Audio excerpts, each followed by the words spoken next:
freed from the contamination of material illusion, false identification, attachment, detachment, and material absorption. I think the proper term there is not detachment, but aversion. There are a lot of problems in the Nectar of Devotion. It was never really edited properly. Nobody went through and did a sense edit. Nobody went through and did a technical edit. So there are a lot of technical errors, and there are some sense errors as well. So I think this is a case where you have a slightly wrong choice of words. It's not attachment and detachment, because detachment is always recommended in the Vedas. But it's attachment and aversion. Attachment means when I want something, when I like something. And aversion means when I don't like something. I don't want it. My desire is not to get it. So both of these are a form of attachment. Attachment has two sides, desire and aversion. And Krishna says in Bhagavad-gītā that one should be free from both. So in order to reach the spiritual platform, we have to have no strong likes in this material world, and also no strong dislikes. You see? Sometimes we see in neophyte devotees that they become very much averse to the material world, the material energy. And when they're forced to contact material consciousness, they are like, they reject it. They become very much disgusted by it, and they're very averse to it. But then you see a more advanced devotee who will go through the same situation without really being bothered either way. See, so when it's described in the Śrīmad-Bhāgavatam that when an advanced devotee gets something very nice, he does not become elated. And when he gets something that's not nice, he does not become depressed.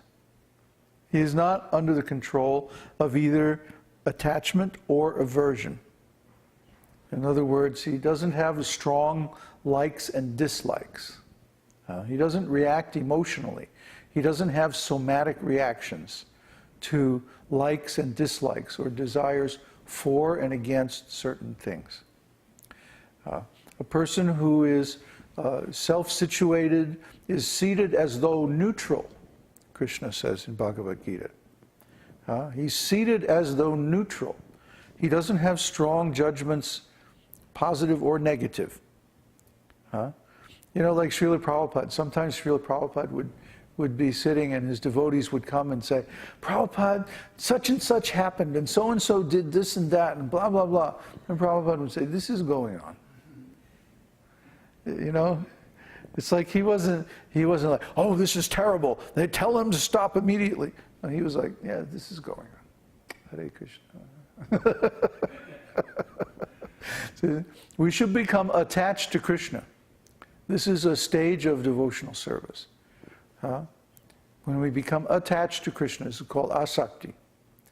Asakti means that we only want to hear about Krishna, we only want to serve Krishna, we only want to be in relationship with Krishna. We don't want anything else.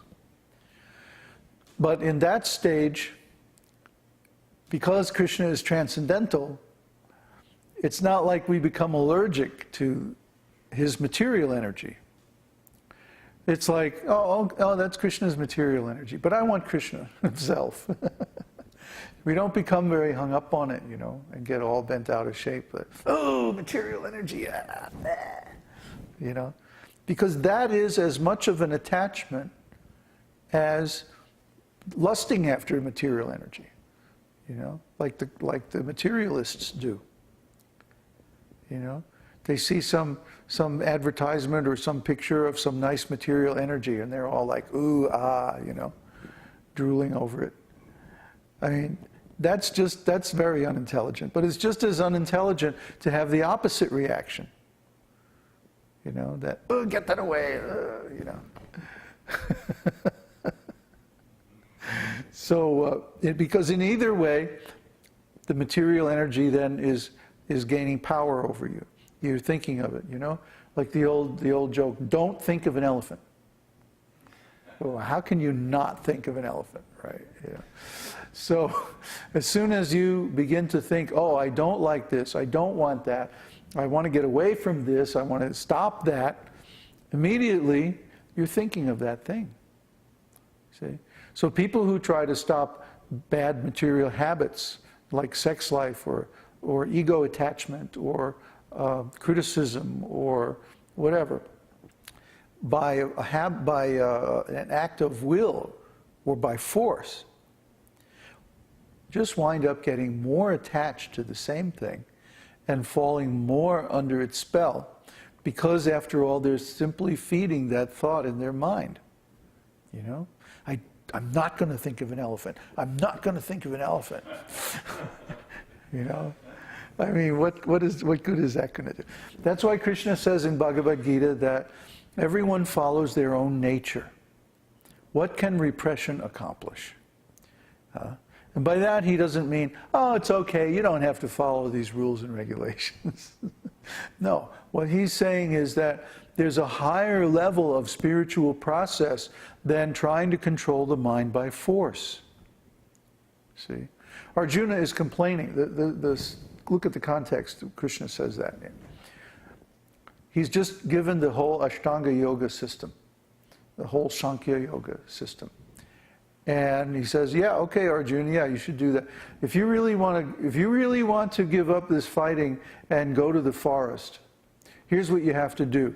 You have to spread a seat of kusha grass and deerskin, and then sit there with complete detachment from everything material, and controlling the breath and the prana, and controlling the mind, and then and he goes through the whole explanation. If you really want to give up this fighting business and go to the forest, then here's the process. This is what you do. And Arjuna, after hearing this, goes, I can't do that. You know? So Krishna says, yeah, that's right. You can't change your fundamental nature. You're a kshatriya. You're not made up for this going to the woods. Your business is fighting. What can repression accomplish? Because a man always follows his real nature. So this leads to the next stage of Krishna's teaching, where he says, now what you have to do is take that nature, whatever it is, and simply engage that in Krishna's service. Not that you artificially try to repress the senses. No. You take the senses and you engage them in Krishna's service, and then Krishna purifies them. And then you don't have any more desire for material stuff. Neither desire nor aversion. See, neither attachment nor detachment. But the detachment is in the sense that you become attached to Krishna. And because you're attached to Krishna, you're not attached to Maya anymore. That's how it works. Is that good, Tiago?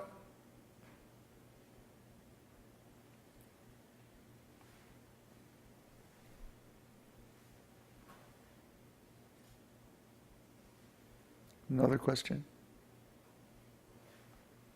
Tiago said yes. Good.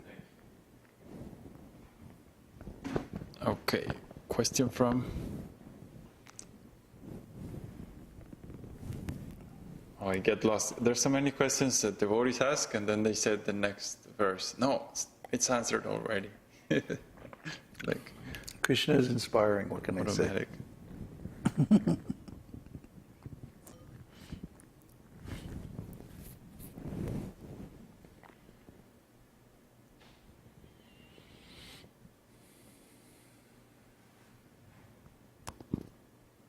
Question from Tiago. We can use almost all our qualities serving Krishna. But how do we know which of them will we have in spiritual world and which are only material? The ones that are spiritual you won't be able to give up.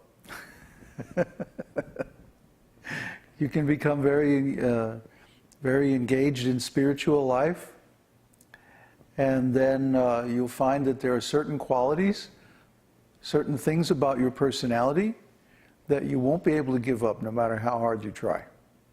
Those are the spiritual qualities. For example, everybody wants love. Everybody needs love. We can't be happy, we can't be satisfied without love. But when we engage in loving affairs in this material world, there's always some imperfection, always some disappointment, always some unhappiness connected with it. They're not perfect.